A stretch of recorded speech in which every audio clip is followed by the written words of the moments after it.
महर्षि दधीची ने सृष्टि की रक्षा के लिए देह का त्याग किया था। ये वो धरती है जिसने क्रांतिवीर तात्या टोपे के संकट के समय सहायता की थी। मानगढ़ धाम यहां से ज्यादा दूर नहीं है। मानगढ़ धाम गोविंद गुरु की सैकड़ों आदिवासी सेनानियों के बलिदान का प्रतीक है। यानी ये क्षेत्र मां भारती की मानवता की रक्षा के लिए हमारे तप और त्याग को दर्शाता है। जब हम भारतीयों के संस्कार हैं तो सोचिए, जम्मू कश्मीर के पहलगाम में आतंकवादियों ने जो कुछ किया, क्या भारत चुप बैठ सकता है? क्या मोदी चुप बैठ सकता है? जब कोई हमारी बहनों के सिंदूर को मिटाएगा तो उसका भी मिटना तय हो जाता है।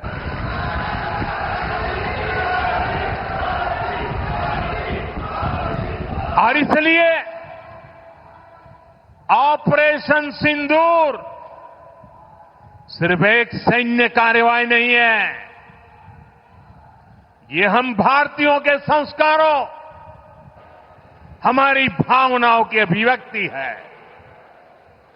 आतंक फैलाने वालों को सपने में भी सोचा नहीं होगा मोदी से मुकाबला करना कितना मुश्किल होता है।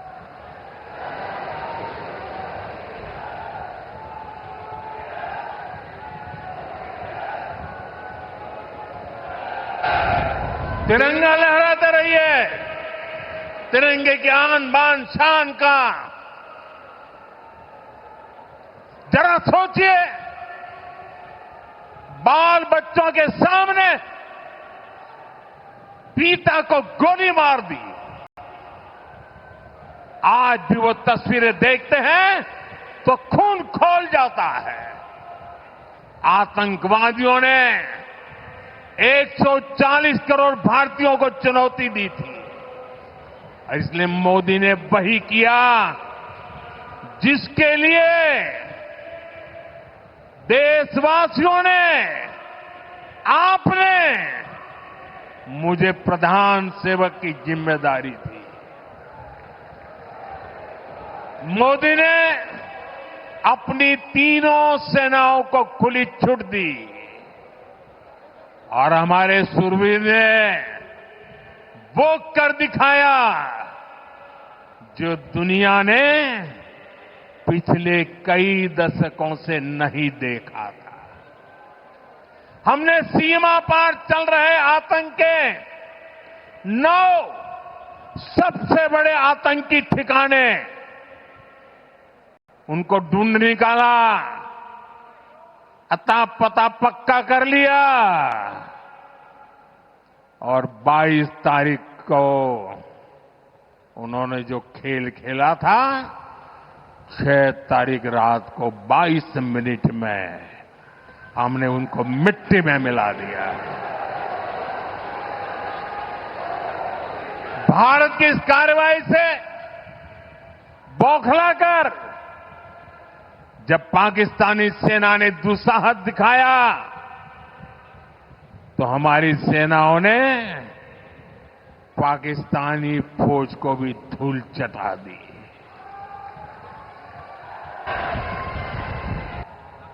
मुझे बताया गया यहां भी हमारे सेना के निवृत्त जवान बहुत बड़ी तादाद में आए हैं। हमारे कार्यक्रम में वो मौजूद है, मैं उनका भी सलाम करता हूं। मैं दाहोद की इस तपोभूमि से एक बार फिर देश की सेना के शौर्य को नमन करता हूं। साथियों, बंटवारे के बाद जिस देश का जन्म हुआ उसका एकमात्र लक्ष्य भारत से दुश्मनी है, भारत से नफरत है, भारत का नुकसान करना है। लेकिन भारत का लक्ष्य अपने यहां गरीबी को दूर करना है, अपनी अर्थव्यवस्था को मजबूत करना है, खुद को विकसित बनाना है। विकसित भारत का निर्माण तभी होगा जब भारत की सेनाएं भी मजबूत होगी और हमारी अर्थव्यवस्था भी दमदार होगी। हम इसी दिशा में लगातार काम कर रहे हैं। साथियों, दाहोद में बहुत सामर्थ्य है। आज का कार्यक्रम तो इसकी एक झलक भर है।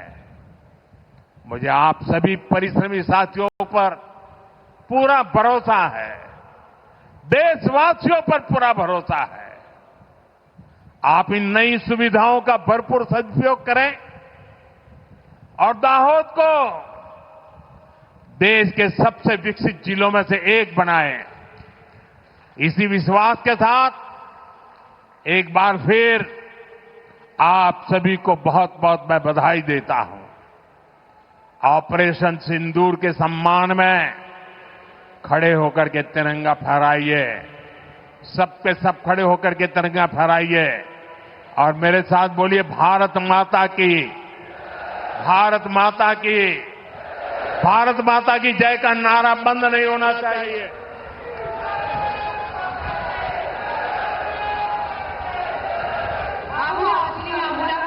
देश અને દુનિયાને બતાવીએ કે દાહોદવાસીઓ, ગુજરાતવાસીઓ महर्षि दधीची ने सृष्टि की रक्षा के लिए देह का त्याग किया था। ये वो धरती है जिसने क्रांतिवीर तात्या टोपे के संकट के समय सहायता की थी। मानगढ़ धाम यहां से ज्यादा दूर नहीं है। मानगढ़ धाम गोविंद गुरु की सैकड़ों आदिवासी सेनानियों के बलिदान का प्रतीक है। यानी ये क्षेत्र मां भारती की मानवता की रक्षा के लिए हमारे तप और त्याग को दर्शाता है। जब हम भारतीयों के संस्कार हैं तो सोचिए, जम्मू कश्मीर के पहलगाम में आतंकवादियों ने जो कुछ किया, क्या भारत चुप बैठ सकता है? क्या मोदी चुप बैठ सकता है? जब कोई हमारी बहनों के सिंदूर को मिटाएगा तो उसका भी मिटना तय हो जाता है।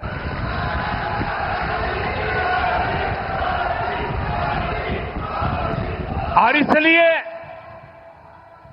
ऑपरेशन सिंदूर सिर्फ एक सैन्य कार्रवाई नहीं है, ये हम भारतीयों के संस्कारों, हमारी भावनाओं की अभिव्यक्ति है। आतंक फैलाने वालों को सपने में भी सोचा नहीं होगा मोदी से मुकाबला करना कितना मुश्किल होता है।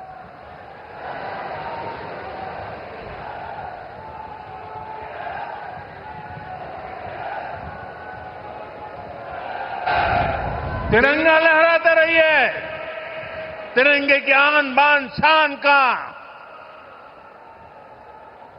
जरा सोचिए, बाल बच्चों के सामने पिता को गोली मार दी। आज भी वो तस्वीरें देखते हैं तो खून खौल जाता है। आतंकवादियों ने 140 करोड़ भारतीयों को चुनौती दी थी। इसलिए मोदी ने वही किया जिसके लिए देशवासियों ने, आपने मुझे प्रधान सेवक की जिम्मेदारी दी। मोदी ने अपनी तीनों सेनाओं को खुली छूट दी और हमारे शूरवीर ने वो कर दिखाया जो दुनिया ने पिछले कई दशकों से नहीं देखा था। हमने सीमा पार चल रहे आतंक के 9 सबसे बड़े आतंकी ठिकाने उनको ढूंढ निकाला, अता पता पक्का कर लिया और 22 तारीख को उन्होंने जो खेल खेला था, 6 तारीख रात को 22 मिनट में हमने उनको मिट्टी में मिला दिया। भारत की इस कार्रवाई से बौखलाकर जब पाकिस्तानी सेना ने दुस्साहस दिखाया तो हमारी सेनाओं ने पाकिस्तानी फौज को भी धूल चटा दी।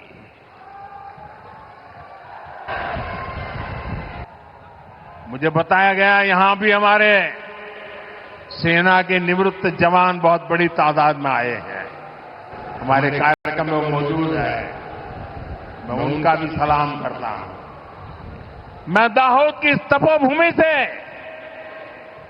एक बार फिर देश की सेना के शौर्य को नमन करता हूं। साथियों, बंटवारे के बाद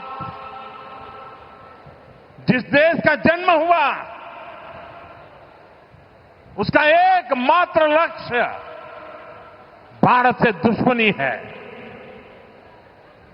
भारत से नफरत है, भारत का नुकसान करना है।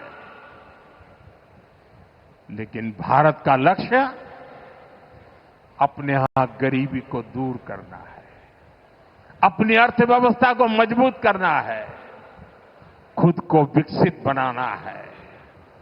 विकसित भारत का निर्माण तभी होगा जब भारत की सेनाएं भी मजबूत होगी और हमारी अर्थव्यवस्था भी दमदार होगी। हम इसी दिशा में लगातार काम कर रहे हैं। साथियों, दाहोद में बहुत सामर्थ्य है। आज का कार्यक्रम तो इसकी एक झलक भर है। मुझे आप सभी परिश्रमी साथियों पर पूरा भरोसा है, देशवासियों पर पूरा भरोसा है।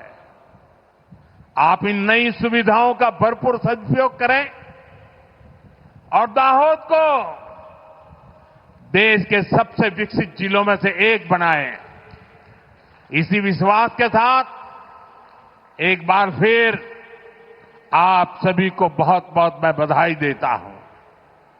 ऑपरेशन सिंदूर के सम्मान में खड़े होकर के तिरंगा फहराइए, सबके सब खड़े होकर के तिरंगा फहराइए और मेरे साथ बोलिए, भारत माता की, भारत माता की, भारत माता की जय का नारा बंद नहीं होना चाहिए।